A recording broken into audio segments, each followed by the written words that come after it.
Right now, Savannah Guthrie shares a new message for hope as a piece of evidence found near the scene of her mother's disappearance could provide some answers. Familiar with this house either because he's been there before or because somebody told him about where that camera was and that he wouldn't have to worry about anybody coming up on him. Under the cover of darkness at 1:47 in the morning on February 1st, 2026, a disguised individual crept up to the doorstep of a senior citizen living peacefully in the secluded desert outskirts of Tucson, Arizona. Over the course of the following 41 minutes, the resident of that house would completely vanish into thin air.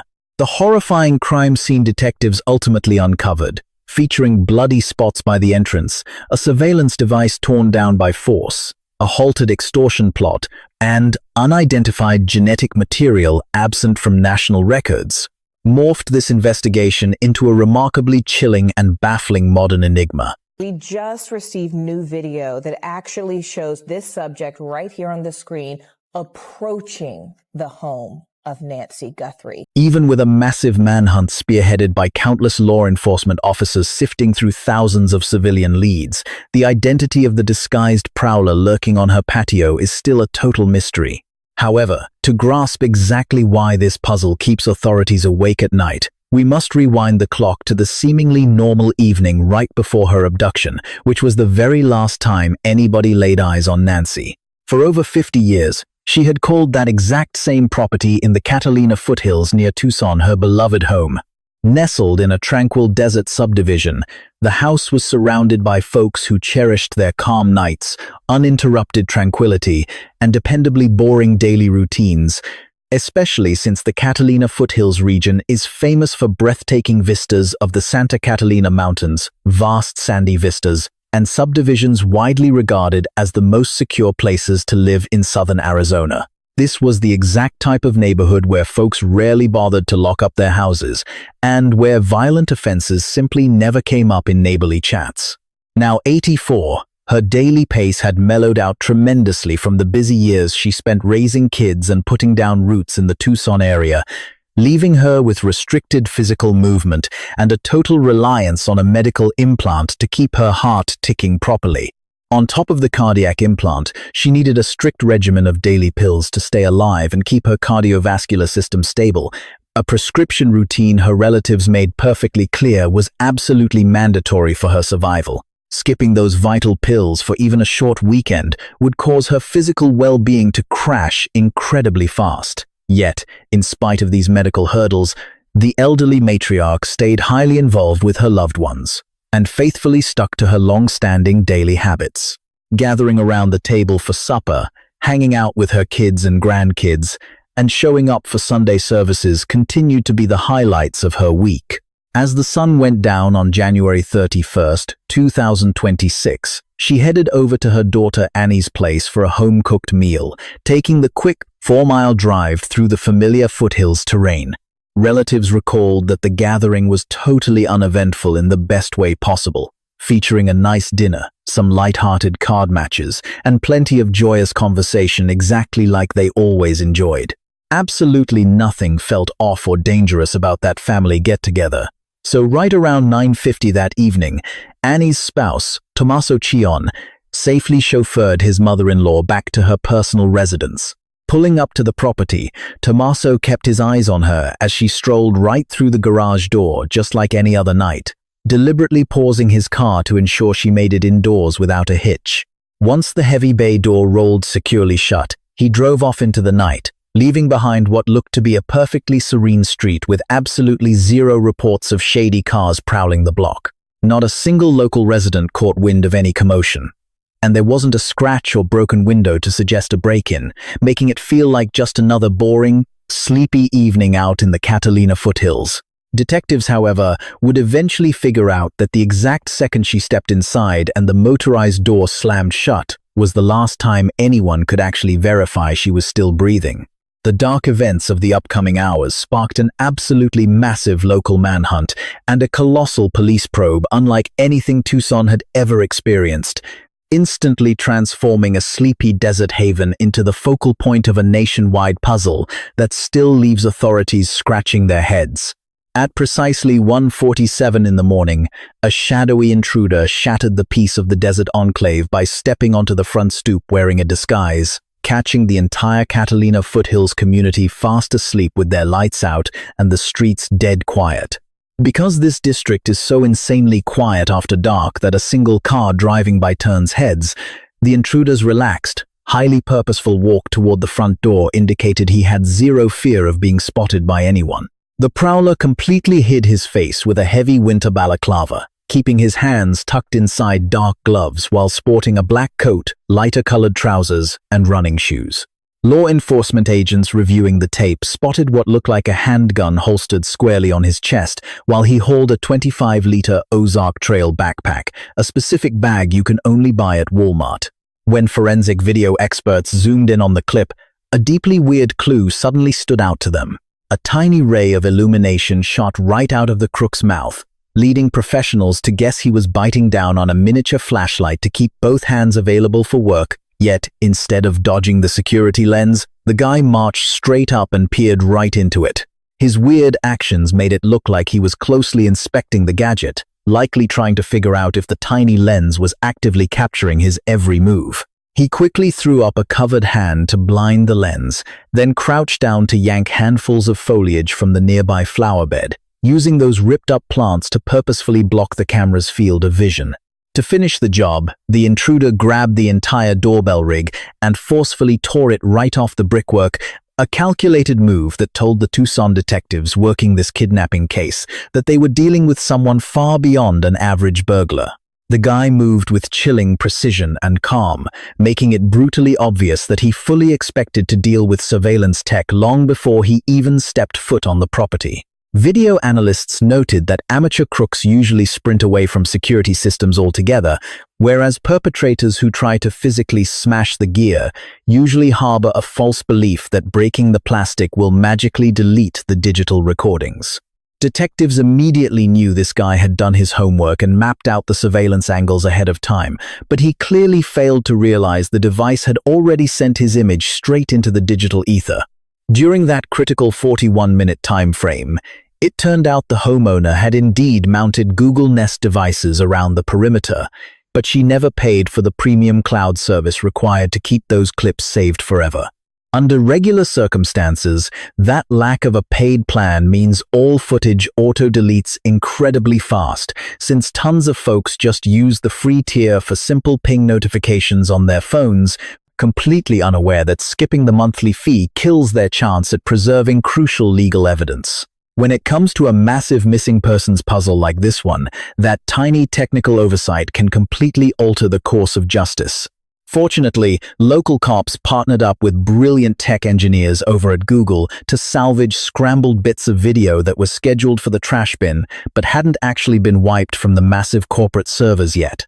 Cyber experts usually call this move scraping temporary data, meaning they grab hold of lingering server ghosts right before they get permanently nuked, and those rescued digital breadcrumbs gave law enforcement an absolutely crucial sequence of events. Right after the front lens got ripped down, a secondary backyard camera triggered a motion alert at roughly 2:22 in the morning, and while the expired cloud plan meant it couldn't save actual video, the system still logged the exact moment a human presence was spotted. Without a single frame of actual footage, that simple digital clock punch turned into a massive breakthrough for the cops desperately trying to piece together the timeline of this Tucson abduction. Shortly after, at 2:28 in the morning, her internal heart monitor logged a highly suspicious glitch when the wireless Bluetooth signal between her Apple Watch and her smartphone dropped dead.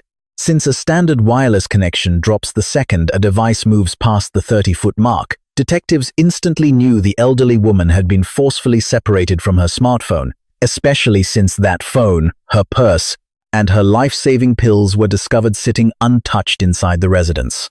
That grim discovery proved she was taken from her living room without packing any of her absolute essentials, a horrifying realization that sent a massive chill down the spines of the detectives working the case. It is highly improbable for an 84-year-old lady suffering from severe cardiac problems to just wander off without her essential pills. Exactly 41 minutes ticked by between the second the intruder stepped onto her porch and the instant Nancy's pacemaker feed went dark.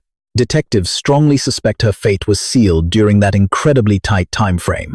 That single finding completely turned the investigation upside down.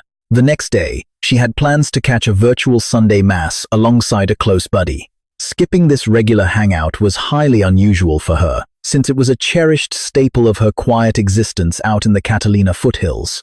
Pals mentioned how dedicated she was to these little rituals, making her sudden no-show instantly alarming. After getting ghosted on multiple phone calls and a missed meetup, her viewing partner quickly reached out to Nancy's daughter, Annie. Worried sick, relatives rushed over to her place to make sure everything was okay. Pulling up just before midday, they instantly sensed trouble brewing. Her cell phone was just resting right there on the kitchen island. None of her daily pills had been taken. Furthermore, the security lens that usually watched over the entryway had been ripped down. Just those red flags alone were enough to spark massive concern. When a senior citizen vanishes without their vital prescriptions, a surveillance device goes missing, and there are absolutely no clues pointing to a planned trip. Cops immediately know foul play is likely involved, but what they stumbled upon next was truly terrifying. Patches of dried blood stained the entryway concrete, those sinister red droplets tracked directly from the front step all the way down to the pavement. Relatives dialed 911 at exactly 3 minutes past noon. Lab results eventually proved those stains came directly from Nancy Guthrie. Instantly, this flipped from a routine wellness check to a full-blown kidnapping hunt. Police wasted no time launching a massive all-hands-on-deck manhunt. During the height of the frenzy, roughly 400 federal agents and local deputies swarmed the area, marking one of the most massive joint task forces the county had ever seen. Choppers and unmanned aircraft combed through countless acres of the neighboring Badlands. Canine units sniffed through local dried riverbeds, hiking paths, and the rugged slopes sprawling across the Catalina Range. Tech teams deployed airborne scanners designed to pick up digital pings, hoping desperately to catch a faint signal from Nancy's wireless heart monitor. At the exact same time, the community's outpouring of support was absolutely staggering. The Pima County dispatch lines lit up with tens of thousands of frantic check-ins, while detectives fielded over 50,000 leads from coast to coast once Nancy's vanishing hit the major networks. Even with this colossal dragnet and round-the-clock police work, there was still no sign of the missing woman. Then came the extortion threats followed by dead air. A massive curveball hit the precinct exactly 2 days after she vanished. A local Tucson broadcaster received a blackmail letter asking for a cool $4 million paid out in crypto. That chilling dispatch mentioned hyper-specific things about her home that authorities had kept under wraps, like an exterior motion lamp and her smart wristband. Before long, identical threats popped up at rival news stations. The kidnapper laid down a ticking clock, threatening to bump the price tag up to $6 million if the cash wasn't transferred by February 9th. They swore to drop the elderly captive off safely within 12 hours of cashing out.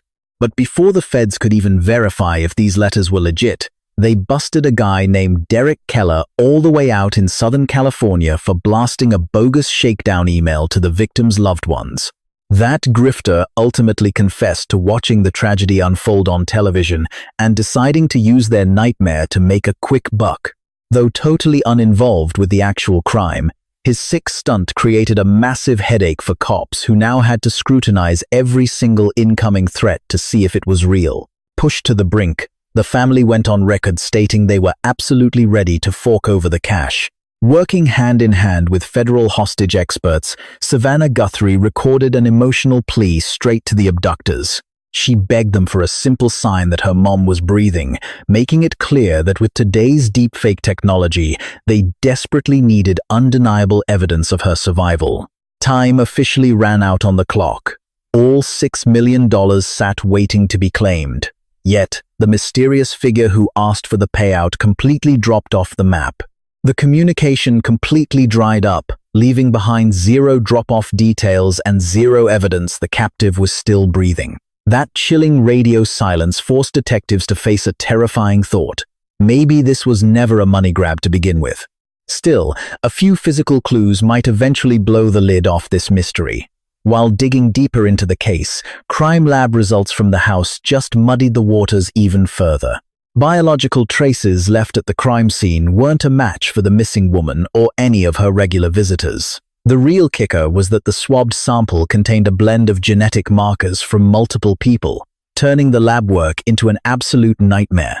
Tangled genetic profiles are notoriously brutal for forensic technicians to untangle, particularly when you have a crowd of donors and only fragments of usable data to work with. On top of that puzzle, cops found a handful of dark winter gloves tossed randomly around the neighborhood. A specific mitten located about 2 miles from the victim's property looked almost identical to the handgear worn by the disguised prowler on the security clip. Swabs pulled off that fabric hit on a John Doe. Yet it wasn't the same unidentified biological material found at the initial crime scene. Finding 2 distinct profiles sparked a terrifying theory that this was a group operation. For the local squad hunting down leads in the Tucson area, that team-up theory totally blew the whole investigation wide open. Bringing extra guys into the mix pointed to heavy premeditation rather than some random, heat-of-the-moment attack. Cops started wondering if the guy caught on tape had a buddy sitting in a getaway car just down the block, hiding out in those dead-quiet Catalina foothills cul-de-sacs. Neighbors even spotted police popping open a sewer grate linked to the home's waste system, dragging metal rods through the muck while snapping photos of the entire grim process. The brass kept their mouths shut about what they were hoping to fish out, though veteran detectives know you only check the plumbing when you are trying to rule out every single hiding spot on the property. Even after spending endless resources on this hunt, nobody has managed to put a name to the hooded phantom from the porch cam. Nevertheless, the task force feels incredibly optimistic that cutting-edge family tree mapping will eventually unmask the culprit using those stray genetic traces. Lately, this exact playbook has cracked ancient, unsolved murders by linking suspect swabs to distant cousins floating around on ancestry websites. Even if the bad guy has a spotless record and 0 fingerprints in the system, those biological breadcrumbs can guide cops right up the family tree until they nail the exact perpetrator. Like one lab tech put it, our biology has a flawless memory, no matter how hard criminals try to scrub away the sins of their past. The big mystery still haunting everyone today is that this vanishing act stands out as one of the creepiest cold cases in modern history. Detectives have combed through well over 50,000 individual leads. Armies of law enforcement personnel have tackled this file, and state-of-the-art labs are still crunching the data. Regardless, the shadowy figure lurking outside her front door at 1:47 in the morning remains a complete ghost.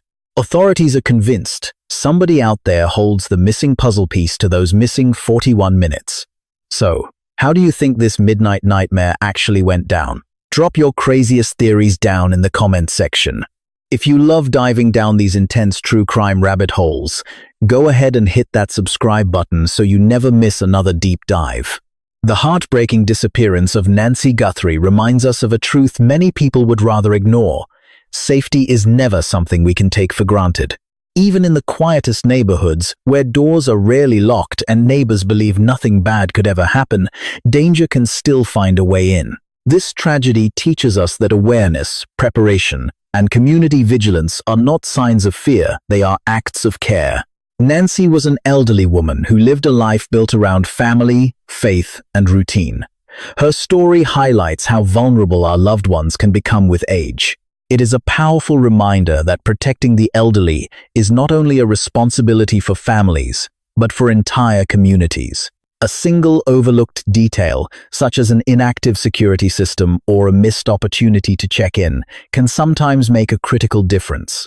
At the same time, this case shows the strength of collective action. Thousands of tips, hundreds of investigators, and an entire community came together in the search for answers. When people refuse to stay silent and instead choose to watch out for one another, hope remains alive. The deeper lesson is simple but profound. Cherish your loved ones, check on those who live alone, and never underestimate the value of small acts of vigilance. Sometimes awareness and compassion are the strongest forms of protection we can offer each other.